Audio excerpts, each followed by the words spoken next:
The restrictions placed on her by society and the people around her? Yeah. But that you saw something in her that no one else saw? Kind of, sort of. I was trying. Talk to me about Christianity. You got a limo. Bodies on Did I tell Navajo you about blankets? that? No. If you park a limo back there, it totally would have been prom. You know who my prom date was my senior year? Who? My dad. Really? Why? Your mom couldn't go? My mom couldn't go. And my brother was out with his girlfriend. So You learned at Yale Law School. the most important thing I learned at Yale Law School. That's a good question.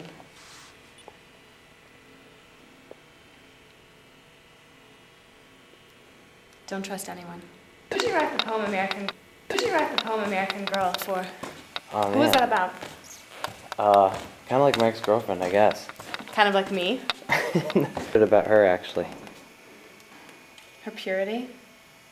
Dude, she's not wearing a shirt. You call that purity? I don't think that modesty necessarily equals purity. You can be modest and be naked at the same time. Yeah, she definitely has a modest look about her. I wonder about artist motivation. Obviously, all of these artists were motivated by their Christianity, their belief in God. We don't have too much of art, more than that. Did Princeton take that away from you? Belief in God? Yeah. Belief in everything. Belief in everything? Did you become like a perfect cynic after that? I think so. Are you I'm definitely perfect. I don't know if I'm a perfect cynic. a believer? Isn't it funny how we went out for a year and a half and we never went to church once together? I never go to church with any of my boyfriends. Isn't that weird though? Like you do everything else, but you never go to church? Mm-hmm. It's like so backwards, like 100 years ago. I mean, you'd be going to church with people a lot more before you ever did anything else. My great-grandparents met in church. Yeah? My grandfather decided that it was time to get married, and so he went to church and picked out someone to marry. Oh, really? Mm-hmm. Wish it was that easy. It would be These a lot days, easier. We've got mail order I know. from Russia. Exhibit. All the work is so innocent and pure. Makes me want to be innocent again, feel innocent again. Oh man, when did you lose your innocence? When was the Sophomore big year fall? of college. Sophomore year? Who with? Sophomore year of college. Oh, wait. That's right. That was Right. end of sophomore year, Right. So? though. Weren't you dating that Rick guy? Yeah, I mean off and on, but he was just such a scumbag. Dude, are you serious? Because I never knew.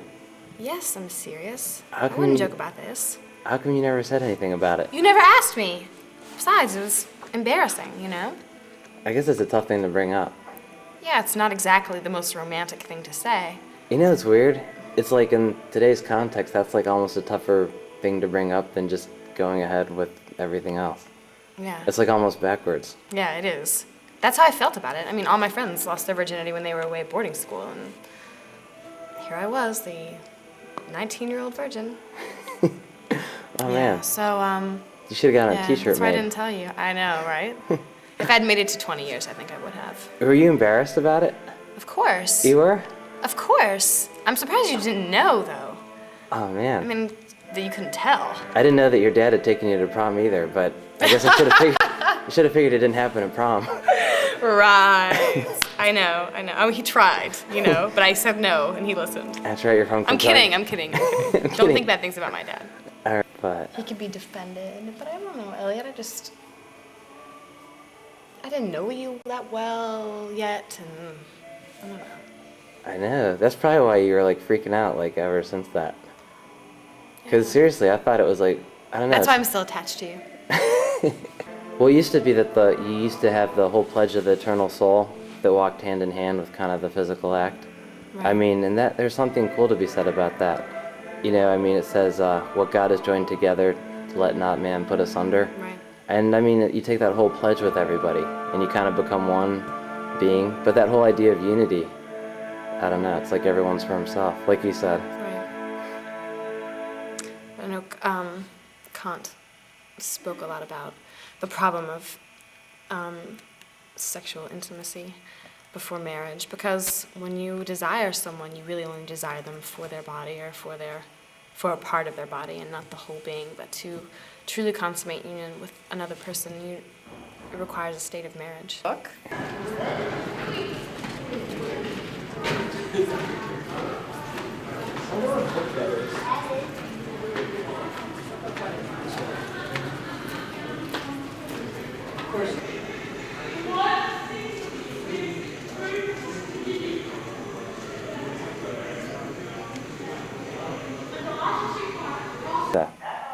took a wrong turn. Yeah, this is my favorite part of the Met back here.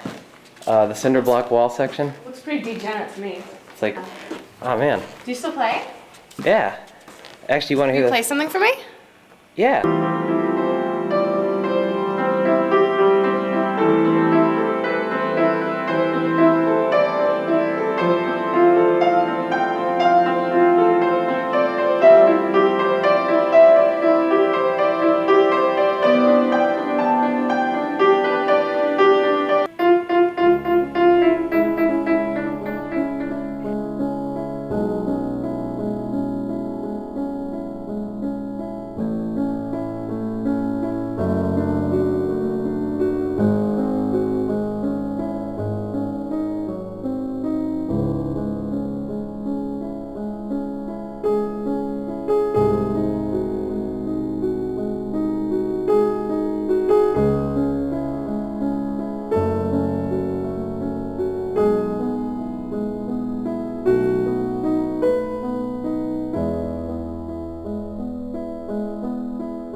Hello? Hi. Really? Why not? No, I understand completely. Okay. Okay, I'll talk to you later. Bye. Dude, what's up? My date just canceled. Oh, man. Yeah, no dinner. Dude. Working late. Life of an investment banker, right? I thought you say you're working late. I'll take you No. out to dinner. Really? Yeah, I made Is it you- on you? Yeah. I made you Are hang you sure out. you can afford it? I don't know. I'm a poor documentary starving artist kind of guy. But, yeah. Just borrow the money from your investment banker next time. Okay, I will, definitely. Friend and stuff like that. Let me grab my bag. Let's go. Turn that off, please. Or this date's over. Dude, is this turning into a date? It's a dinner date. It's an appointment date. It's you know, friends getting back together date. Friends getting back together? Well, no, I mean like seeing each other again after a long time. Oh, man. No. That's a good kind of date. It's not a romantic date. Okay, then I'm not paying for dinner. I'm just That's joking fine. you. That's fine. I'll pay for dinner. I definitely make more than you, so I think I can afford it. The whole thing of Moby Dick is about kind of redemption from the fall from innocence. Captain Ahab loses his innocence, and he goes out, he seeks vengeance on what actually caused him to lose his innocence, which is actually kind of blasphemous, right? Because when you fall from innocence, I mean, the modern religions teach you you're just supposed to move on with life. But, you know, you're supposed to accept it and endure. Forgive. Like the book of Job, and forgive and move on. Whereas Captain Ahab, he wants the supreme justice, like the absolute justice. So he goes after Moby Dick. So, since you're seeking vengeance, I thought that would be a good part to read. This passage? Yeah.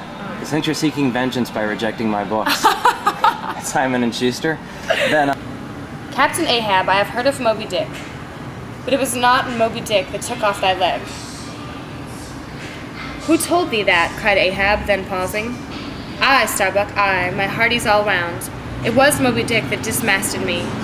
Moby Dick that brought me to this dead stump I stand on now. Aye, he shot it with a terrific loud animal sob, like that of a heart-stricken moose. Aye, it was that accursed white whale that raised me, made a poor pegging lubber of me for ever and a day. Then tossing both arms, with measureless imprecations, he shouted out, Aye, and I'll chase him round Good Hope, and round the Horn, and round the Norway maelstrom, and round perdition's flames before I give him up. And this is what ye have shipped for, men, to chase that white whale on both sides of land, and over all sides of earth, till he spouts black blood and rolls fin out. What's your favorite great book? Catcher in the Rye. Oh, okay. What makes it so good? Well, the main character sort of tells a story in a way that like every living person can relate to in one way or another. It's a good answer. Has anyone ever written a poem for you? Yes. I read a lot of poetry too. Did it rhyme? No, it didn't. No. No. Oh, That's man. okay though, because it doesn't have to rhyme to be good. Oh yeah, it has to now. We just changed the rules. Did you hear about that? What? Who changed what rules? From here on out, all poems must rhyme again. Oh, that's no good. I write poetry and it doesn't rhyme. Oh man, you gotta change. We changed the No, rules. I'm not gonna change. There's no rules in writing. Austin, Texas, and I hear some live music.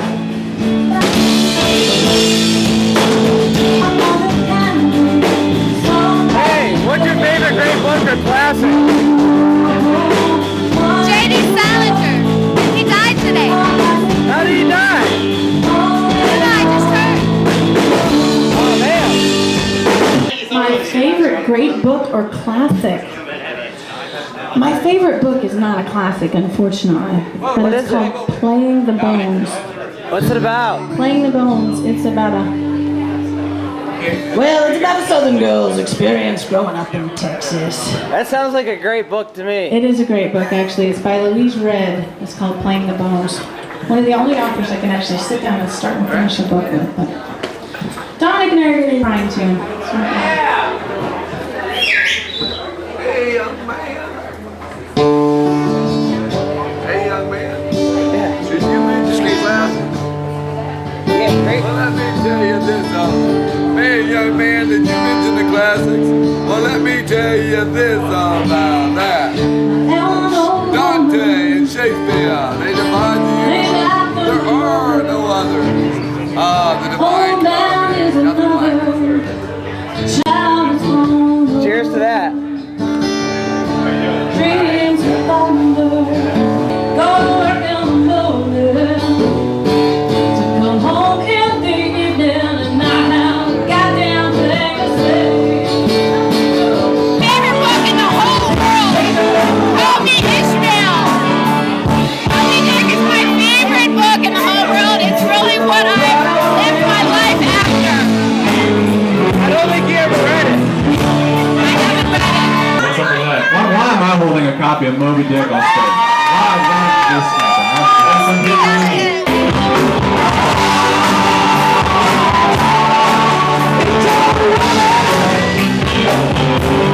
Oops, I did it again to your heart. Got lost in this game of baby.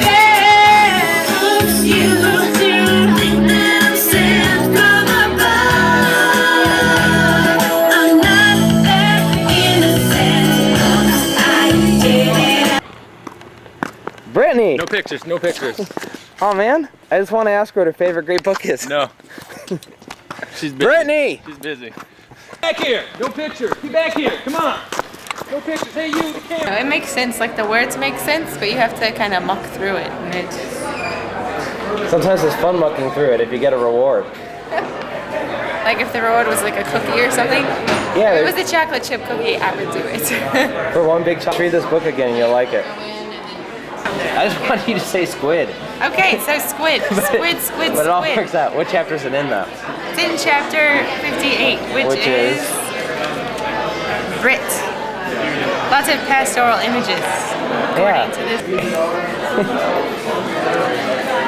Consider the subtleness of the sea, how its most dreaded creatures glide underwater, unapparent for the most part, and treacherously hidden beneath the loveliest tints of azure. Consider also the devilish brilliance and beauty of many of its most remorseless tribes, as the dainty embellished shape of many species of shark.